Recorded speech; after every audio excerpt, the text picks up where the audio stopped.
Hey, welcome to Python Bytes. Thanks for everybody for showing up, and thanks, Michael. It's good to see you again. Yeah, good to see you as well. Ready to kick it off? Let's kick it. Let's do it. Hello, and welcome to Python Bytes, where we deliver Python news and headlines directly to your earbuds and mine. And this is episode 417, recorded January 21st, 2025. And I'm Brian Hawken. And I'm Michael Kennedy. And we're excited about this show today. And ain't nothing gonna bring us down. So, but before we get started, I want to thank everybody that has supported us through Talk Python training, through pythontest.com, the courses, through Buy My Book, our Patreon supporters, of course, you rock, and of course, many of the sponsors that have sponsored us in the past, and we love them too. But we also love people that support us directly. If you'd like to send us topics, please do so through there's a contact form on our website, but also you can send them to us at Blue Sky or on Mastodon, and those links are in the show notes. And if you are listening to this, thank you, and also share it with a friend. And if you'd like to join us live sometime, check out pythonbytes.fm/live to see when the next episode is going to be filmed and recorded. And you can join us and comment while we're going live. And thank you also for people that subscribe to the email newsletter. If you go to pythonbytes.fm, you could subscribe there as well and get the list of all the topics directly in your inbox, so you don't have to go look those up. Yeah, we're evolving the format of that a little bit, trying to make a little deeper analysis, but also skimmable. And yeah, it's a huge resource. I think it's great. Yeah, we hope people listen as well, but it's also nice to just have that written down in one place. And we cover lots of great topics every week. And what is our first topic this week, Michael? The first topic will be the LLM catcher. The name, not terribly descriptive of what it actually does, but here's the deal. I'm sure everyone has done this at this point. I know I've done it recently as I was yelling at the Bodo 3 API because there ain't nothing as frustrating as a little Bodo auto-generated, no comments, no documentation, no idea what parameters go in it. Anyway, you might take those errors and pass them over to an LLM and go, please, dear chat, Copilot, Anthropic, whatever, what is going on here? What am I missing, right? And it's super helpful. But this project is a little bit different. It's like a gateway to those types of things. So here's what you get. If there is a crash, obviously you have stack traces or tracebacks, depending on the language you're in, how you say it. They describe it here as the unsung villains of debugging. Why wrestle with the wall of cryptic error messages when you could let LLM catcher do the heavy lifting? So here's the thing. You basically, I'll go down here somewhere. What you can do is in your try except blocks, you can say, given an exception, diagnoser.diagnose passing the exception, and it will pass those details over to various LLMs and say, help me understand this, and print out a message that will show me how to fix it, not just a traceback. Okay. Okay. So I don't know if I can find about this. Yeah, I think it's pretty dope. I would not use it in production, though you could, if you want your logs to have messages about here's actually what happened. It's your debugging sidekick. So what you do is you can run Ollama locally, and that's the default. Or if you give it your OpenAI API key, it can pass it over to whatever level of model you possibly have. It'd be awesome if you could have O1 Mini or something like that diagnose it over at ChatGPT. So there's different ones that we'll work with, but basically when it gets an exception, it says, hey, I'm working on this thing with Fast API and I get this exception, help me figure out what's going on. So the Ollama one is a local free, just running your machine version. OpenAI, well, we all know about ChatGPT, right? So you can put it as a decorator on a function. You can manually do it in a try except block, Or you can even register a global exception handler. So anytime a global exception happens that's uncaught in your system, it'll diagnose it. It has both a sync and async API, and you can set it up through environment variables.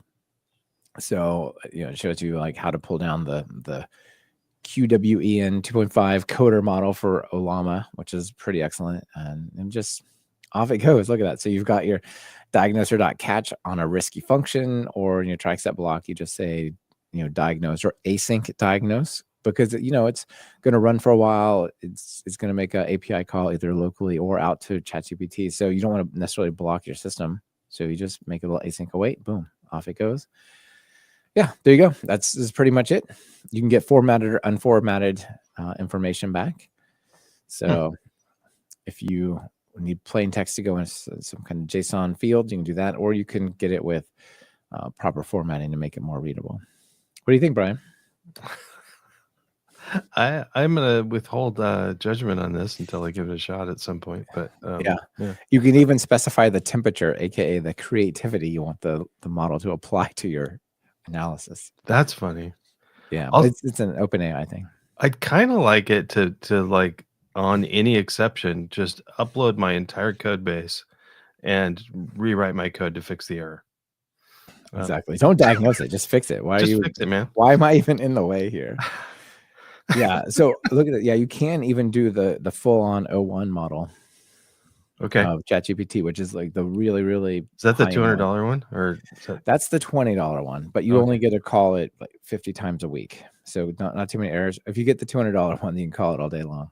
Yeah, I'd like people to get the $200 one, put this in your CI, and do it over like all versions of Python, so that we just like fill up all of the and then we'll get an announcement of the entire West Coast is blacked out because we broke the power grid.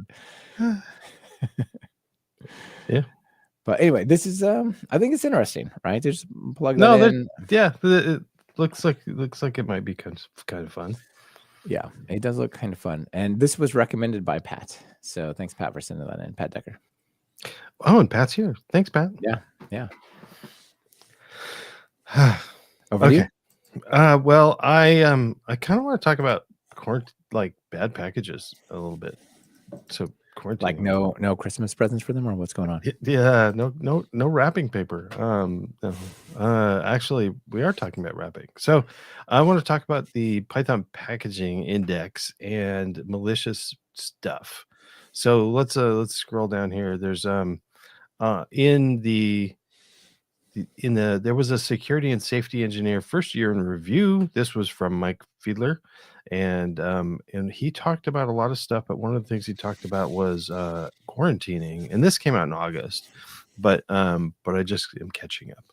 So it's like if they catch COVID, or what's going on? No, it's it's like bad packages. So if somebody says there's malware in a package, it shouldn't be there, what do we do with it? And they used to have the option to investigate it and then yank it, but it just sort of makes the whole thing go away. But there's a new process, and they just recently at the end of December wrote about it. And it's called Project Quarantine, and this, we're linking to an article that really talks about it. So if you're worried about malicious packages and you're curious about what PyPI is up to, go ahead and check this out. I'm not going to go through the whole thing. However, it is kind of interesting. So the idea is, if we jump back down to like future improvements in automation, hopefully we'd have some sort of automated way. But like, let's say a couple people report that a package has malware in it. Administrators at PyPI can go ahead and somehow have some litmus test to say, or some thing to say rather quickly, let's get this under control. And the quarantine doesn't delete the whole thing. It puts there's an API, simple API, that an admin can go in and say, hey, we're going to quarantine this project, and the package goes into quarantine. And at that point, there's a bunch of stuff happens. It's not installable, but the owner can still see it, and the owner can make. I don't know if they can make changes, but yeah, it's not modifiable while it's in quarantine. But they can see what's going on. Administrators can look at it, and determine whether or not there really is malware there. And possibly, it's possible that we might have some bad actors reporting packages. So we don't want people to like report stuff that's fine and have things removed just because they're angry about it or something. But that hasn't happened yet. So this has been in place for a little while. And looking at the statistics, it's been, let's see, since August they put this in place. There's been 140 reported packages, and they've been gone into quarantine, and only one of them exited quarantine, and it's because why was it there was obfuscated code in there. Then that's a violation of the PyPI acceptable use policy. Project owner was contacted. They fixed it because they just, I guess, weren't aware that you can't do that. A really interesting. I didn't know that was a policy. Yeah, well, I mean, what if you want to ship something that you? I know there are companies out there that we would like to obfuscate our code, but we still want to make it available. But we don't do it through PyPI. I guess don't do it through PyPI. Okay, yeah, and I don't want obfuscated code. So I understand that that's primarily a shield that malware hides behind, right? Like, yeah, they'll have a base 64 encoded string of something or other, and then they'll decode it and execute it, and bad instances. Yeah. So there's created some outreach templates. So the full process, if you're confused, or if you have this is something, if you get notified by an administrator that one of your packages is in quarantine, they'll probably point you to this anyway, but check this out. I'm glad that they're working on this, and we're making the environment easier for PyPI admins to deal with, but also just safer for everybody to use. So it's good. Yeah, excellent. Well, I'm sure you're aware of this, Brian. Testing makes your code safer to use. Yeah. And I have fully embraced the async lifestyle these days. I talked about rewriting Talk Python in Court, the async version of Flask, and I blogged about that and brought it up on the show, I'm pretty sure. But how are you going to call APIs? I'm working on some projects right now that are like all about calling APIs. And I'm like, oh my gosh, so many APIs. This thing calls that, which, so on. If you can do that asynchronously, that'd be awesome. And I would say probably the best I'm a fan of requests, but I want async story these days is HTTPX, which has got some basically very, very similar, not identical, but very, very similar behaviors and API patterns as requests, but also has an async variant. You can create the async client and then await all your calls, which is great. So you might want to test that, right? Even asynchronously, because you're writing code that's async.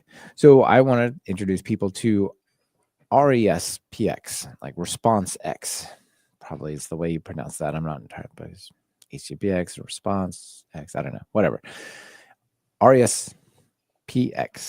And what it does is it lets you mock out HTTPX requests. Super, super easy, however you like. So for example, if I want to make a call where I say HTTPX get, and I want to make sure that if that URL comes in, it's going to return some particular value like a 204, you just say resp.same function call with the values, and then you just say .mock, and you set the values or the behaviors that you want it to do, and off it goes. That's pretty cool. Yeah, and it also comes as a PyTest plugin if you want to roll that way. So then you just say resp.mock whatever and just call the functions. And then all the examples here are like first line, mock it, second line, call it. But, probably you're testing some function that then internally is using HTTPX through like async with block, and right. Like there's a lot of layers going down there that you might need to work with. And so, right, that would be a more realistic example. You call the mock and then you call your code and then something happens, right? So that's pretty cool. You can even use mark. Brian, make sense of this PyTest.mark statement here for me. What are we doing? Well, what do you mean? Okay, so you got PyTest marking it with RESPX. So the project is defined a custom mark, and it's passing in the base URL of foo.bar, and I then see. within So it, then you don't have to, I guess, say the base URL, right? right? Because you're Make just it relevant. it's just passing it in. We can, and because it's not that bad, not that hard to pass in through markers of variable to fixtures. So I that's what's see. So going you on. kind of prepare it with your mark here. Okay, Yeah. awesome. Yeah, and then the fixture's passed in. Okay, cool. And yeah, that's pretty much it. There's not a whole lot of not a lot to say about it. But if you need to mock out HTTPX, instead of using generic mock stuff, you can use this library that basically has exactly the same API as HTTPX. It's pretty cool. Sometimes I forget that not everybody has completely internalized the entire content of my book, but well, we can work on that. We can work on it. yeah. I learned something new. I want to talk about. Oh, really? You know what? I think if this is your next topic, I had no idea about this either. So I'm about to learn something new.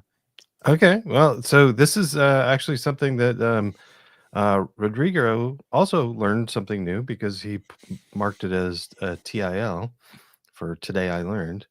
And I kind of love people posting the TILs, but also I'm personally somebody that I don't think you need to prefix things with TIL for Today I Learned. If you just have a small blog post, go ahead and post it anyway.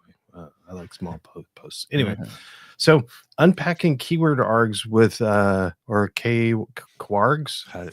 I usually just say keyword args. Do you have do you say kwargs or I'm KWARGs. KW args? Okay. But I know people say kwargs, but I don't know. That sounds like I'm speaking Klingon or something. I don't do it. Yeah, yeah. It makes me think of Deep Space Nine with Quark. But unpacking keyword args with custom objects. So let's say you got so there's a couple of things. Unpacking, and we're talking about the star or the double star or the splat or double splat, however you want to say it. So let's say you've got a dictionary, and you want to pass that the contents of the dictionary as arguments to a function or something. That's how we often use it, is doing a star with a dictionary, and it unpacks it into keyword args for a function call, which is cool. Or you can just do it. Here's an example of merging two dictionaries with this. I don't usually do this much, but cool, you can do that. There's a newer syntax where we use the pipe on dictionaries as well, and that's the same thing. There's like 3 or 4 ways to do this these days. Yeah, because with Python there should be one obvious and way to do. And if there's not, there's 4. Unless it's strings, then there's 6. Formatting. Okay, so there's a lot of times where doing this star unpacking is like so cool and convenient. But if you have custom objects, not dictionaries, if you have your own objects, what do you want? How do you deal with that? Can you do that? Yes, you can. That's what this little TIL is about.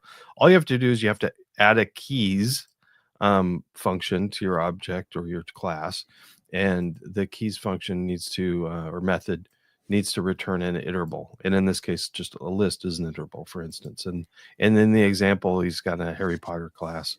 It was returning first, middle, and last. And then a get item that presumably that takes a key and returns something, and that's all you need. And then you can do this double splat thing, and it works. So that's awesome. And also the example is good also to remind everybody that when you're doing the get item, to go ahead and do an else clause with a key error. So if people pass in the wrong thing, they get the appropriate exception. So anyway, thanks. Indeed. Yeah, I love it. Very, very cool. All right. That's it for our items, right? That's it, I guess. You feel pretty extra, I can see. I do feel pretty extra. I got more extras than I had normal things. So let's jump in. Let's do it. Over on pythontest.com. A couple of things. I'll just kind of go backwards. First off, I finally fixed it. I had X up or Twitter, and I don't do Twitter anymore. So replaced it with a blue sky icon. And also on my contact form, has blue sky now, so I fixed those things. Also, I had like incorrect podcast thing stuff up, so I fixed my podcast data, testing code and Python bytes and stuff. Of course. Mhm. Anyway, that's not what I really want to talk about. What I want to talk about is the top PyTest plugins. I've been researching a lot of the stuff in here for the testing code season 2, and I'm relying on, with this data, I'm relying on the top PyPI packages, and this is a excellent resource, and it uses BigQuery, and there was just a new article from the person that created this, Hugo. He wrote an article about what's going on with this. A surprising thing about PyPI's BigQuery data, and it's interesting and also kind of exciting news. So the interesting thing is he's using the free version of Google Big Cloud or BigQuery stuff, whatever you need, Google account. You get a few BigQuery queries, and if you do it too much, they kick you out. And so at first he started with 4,000 projects, then he bumped up to 5,000 projects, and then 8,000 projects. But there's more than that. So he's like, well, I wonder how much I can do. And so this is a little test that he went through. I'm going to jump down to the punchline. And the punchline is that you can do, he went up to, tried 1 million packages, and there aren't 1 million packages, but it returned 531,000 packages, and it was the same bytes processed as even just doing one for 30 days. So it doesn't matter. It turned out it didn't really matter how many packages to query. What it was how the date spread. So if you did like 5 days, it was way cheaper than 15 days, which is way cheaper than 30 days. And it's relatively linear. So it looks like what he's going to do is change it so that we get like a ton of package data, like as much as we can get, 531,000. But he's probably going to report that in smaller chunks too, because a lot of people daily or something. Yeah. But a lot of people aren't going to want to see 531,000. The top 8,000 is probably sufficient. You really got to zoom in to see them all at once. So I'm excited because when I'm using the 8,000 data set, and the top PyTest packages, there are currently 133 in the top 8,000, and I'd like to have a bigger list. So if I've got the top like 10,000 or 20,000, I could probably get a bigger list of PyTest packages. Absolutely. So anyway, so that's it. It's just interesting thing. If you're doing BigQuery data, you can it's the date that is the big effector of the price, right? Because it probably counts the number of downloads for each day or per download individually, whereas if there's only 500,000 packages, there's that, but there's way more downloads than there are packages. The other thing that's might change is I think is going to change is it cost more to filter on just pip packages, and now we're getting a lot of UV, people using UV to download stuff from PyPI, and so he wants to include that too. So it'll probably I think he's going to change it so that the data is from everything instead of just pip. So that makes sense. That makes sense. Yeah, it definitely does. Yeah. Anyway, awesome. Cool. Do you have any extras? I do. Not too many, but let's do it. So Owen Lamont, remember we talked about UV-Secure, the project he had created, and it scans your log files, and I was speculating what API it was using. He wrote in to say, thanks for the shout outs.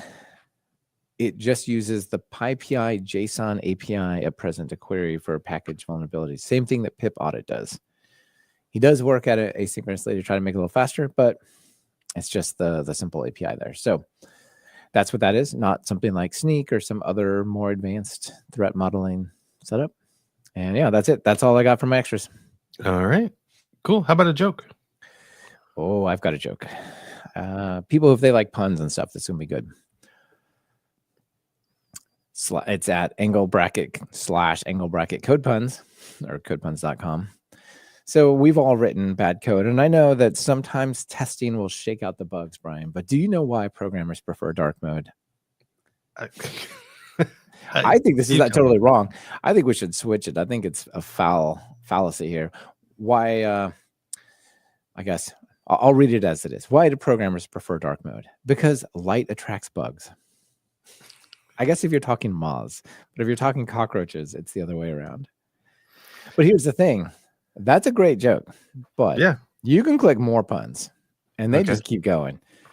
My love for coding is like a recursive function. This is not a very good one. Let's find. Why did the for loop stop running? It took a break, semicolon. How do you comfort a JavaScript bug? You console it. I see. There's a lot of good stuff here. Like, because console.log is how you debug that thing instead of print. Oh, okay. Yeah. No, right. It's the print debugging equivalent for JavaScript. I'm not a JavaScripter. Okay. Well, you certainly can't console your JavaScript bugs when you create them. All right. Why do you not want a function as a customer? Because they return a lot of items. Come on. Anyway, people go to codepuns.com and click through until they can't take it anymore. Yeah. That's probably why you want a C customer, because they only return one item. Oh, that's true, right? Yeah. Well, good stuff. Yeah. Good stuff. All right. Well, thanks again. Thanks for showing up for Python Bytes, and thanks everybody for listening. Yeah, you bet. Talk Thanks to for you being next here. week. Bye, everyone. Bye.